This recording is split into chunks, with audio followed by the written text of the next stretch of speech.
University میں ہمارے ایک استاد تھے، آرتھر لیونگسٹن، جن کی ترقی پذیر ممالک کے بارے میں 1969 میں چھپنے والی کتاب social policy in developing countries, ترقی پذیر ممالک میں سماجی پالیسی، آج بھی دنیا بھر کی یونیورسٹیوں میں ایک نصابی کتاب کا درجہ رکھتی ہے۔ کہا جاتا ہے کہ اس کتاب کے ذریعے مغربی دنیا میں پہلی دفعہ پسماندہ ممالک کی معاشی نہیں بلکہ انسانی ضروریات کی اہمیت پر زور دیا گیا اور دولت کی ازسر نو اور منصفانہ تقسیم ری ڈسٹریبیوٹیو جسٹس کا تصور ابھرا۔ ہمارے یہ استاد حکومت یا ریاست سے محبت اور وفاداری کا ایک شاندار فلسفہ بیان کیا کرتے تھے۔ ان کے نزدیک ریاست یا حکومت سے محبت اور وفاداری ایک ہی چیز ہے، اور یہ اسی وقت وجود میں آتی ہے جب حکومت کم از کم عوام کے چند اہم مسائل حل کرتی نظر آئے۔ مثلاً اگر کوئی شخص بے روزگار ہے اور اس کے پاس زندگی گزارنے کے لیے سرمایہ میسر نہیں، اور ایسے میں حکومت اس کی کسی بھی قسم کی کوئی مدد نہیں کرتی، بنیادی ضروریات پوری کرنے کے لیے کوئی وظیفہ مقرر نہیں کرتی، تو پھر اس شخص کا تمام تر انحصار صدیوں سے قائم شدہ انسانی ادارے خاندان پر ہو جائے گا۔ یہی خاندان اسے بھوک میں کھانا اور آرام کے لیے چھت فراہم کرے گا۔ اسی طرح اگر کوئی شخص بیمار ہے اور اس کے گھر والے اس کا علاج کروانے کی استطاعت نہیں رکھتے، تو پھر اول وہ کوئی قیمتی چیز بیچ کر اس کا علاج کروائیں گے، یا وہ کسی ہسپتال کے دروازے پر تڑپتا ہوا مر جائے گا۔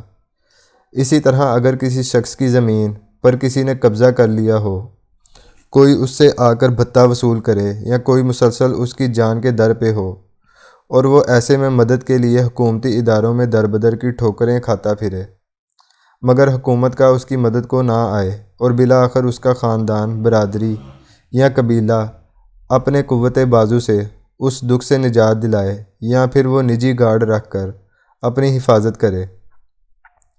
اگر یہ صورتحال برقرار رہتی ہے تو پھر ایسے حالات میں ایک انسان کی محبتوں، چاہتوں، وفاداریوں اور عقیدتوں کا مرکز و محور ریاست یا حکومت کی بجائے خاندان، برادری یا قبیلہ ہو جاتے ہیں۔ چونکہ حکومت کا اس سے محبت اور وفاداری کا رشتہ متزلزل ہو جاتا ہے، تو پھر وہ سٹریٹ لائٹ کا بلب چوری کرے، مین ہول کا ڈھکن اٹھائے یا دفتر کی اسٹیشنری غائب کرے، سب کچھ گھر میں ہی لے کر آئے گا، کیونکہ اس کو اس بات کا یقین ہوتا ہے کہ اس کا واحد سہارا اور آسرا خاندان ہی ہے۔ اسی مثال کو آپ بڑے سے بڑے معاملے تک وسعت دے کر دیکھ سکتے ہیں۔ رشوت ستانی اور کرپشن کا ناسور اسی سے جنم لیتا ہے، اور ملکی اور ریاستی مفاد کے خلاف دشمنوں سے پیسے لے کر کام کرنا اسی تصور کی پیداوار ہے۔ ریاست یا حکومت اپنے آپ سے محبت کرنے کے لیے زمین، مادر وطن اور دھرتی ماتا جیسے نعروں کا سہارا لیتی ہے، لیکن یہ نعرہ اس وقت تک کھوکھلا رہتا ہے جب تک یہ زمین انسان کے لیے فائدہ مند نہیں ہو جاتی، اور تاریخ اس تصور پر مہر تصدیق ثبت کرتی ہے۔ انسانی تاریخ کی بڑی سے بڑی ہجرتیں اسی وجہ سے ہوئیں۔ جس دن اس دھرتی ماتا اور مادر وطن کے سوتے خشک ہوئے اور اس نے انسانوں کے لیے پینے کا پانی اور جانوروں کے لیے گھاس اگانا چھوڑ دی، تو اس ماں کے بیٹوں نے سامان باندھا اور کسی ایسی ماں کی تلاش میں نکل کھڑے ہوئے جہاں رہنے کے لیے سہولیات میسر تھیں۔ آریائی اقوام ایشیائے کوچک میں صدیوں سے آباد تھیں، ان کی سرزمین وطن صحرا میں تبدیل ہونے لگی تو دنیا بھر میں پھیل گئیں، جہاں سبزہ اور پانی دیکھا اسی زمین کو اپنی ماں بنا لیا۔ غربت و افلاس، بھوک، بیماری اور جہالت میں لتھڑے ہوئے پاکستان نے گزشتہ 65 سال میں صرف ایک بات کا نعرہ بجایا جاتا رہا ہے: ریاستی رٹ۔ اسے کچھ لوگ بعید القیاس، ابسرڈ یا تجریدی، ایبسٹریکٹ نظریے کے طور پر حکومت کی رٹ کو ریاست کی رٹ کہہ کر اسے مقدس اور طاقتور بنانے کی کوشش کرتے چلے آئے ہیں۔ حالانکہ علم سیاسیات کی تمام کتب میں ریاست کی جو تعریف ہے، اس کے مطابق حکومت ہی ریاست کا واحد اساسی ادارہ، آرگن آف اسٹیٹ ہوتا ہے۔ تمام عسکری، نیم عسکری، عدالتی اور نیم عدالتی ادارے سب حکومت کا ہی جزو ہوتے ہیں۔ حکومت ہی دراصل ریاست ہوتی ہے، کیونکہ علم سیاسیات کی تاریخ کے مطابق ریاست کے باقی 3 اجزاء علاقہ، عوام اور اقتدار اعلیٰ ہیں۔ ہمارے ہاں یہ تصور بنانے کی کوشش کی گئی ہے کہ ریاست اور حکومت دراصل دو جڑواں بہنیں ہیں، جیسے اسلام آباد اور راولپنڈی کے دو جڑواں شہر۔ ایسا دنیا کے کسی بھی جمہوری، غیر جمہوری، نیم جمہوری یا آمرانہ ملک میں بھی نہیں ہوتا۔ دراصل آج سے 65 سال قبل جب 1958 میں جنرل ایوب خان نے راولپنڈی سے نکل کر 1000 میل دور مرکز اقتدار کراچی پر قبضہ کیا اور پھر اس قبضے کو جسٹس منیر نے عدالتی استحکام دیا، تو اس نے اس تصور کو مضبوط کیا کہ ملک کے استحکام کے لیے ریاستی رٹ کو قائم کرنا بہت ضروری ہے، یعنی حکومت کی رٹ کچھ اور ہے اور ریاست کی رٹ کچھ اور۔ حالانکہ ایوب خان خود اسی رٹ کو قائم کرنے کے لیے حکومت پر ہی قابض ہوا تھا اور اس نے حکومتی اداروں کے ذریعے ہی اپنی اس ریاستی رٹ کو قائم کیا تھا۔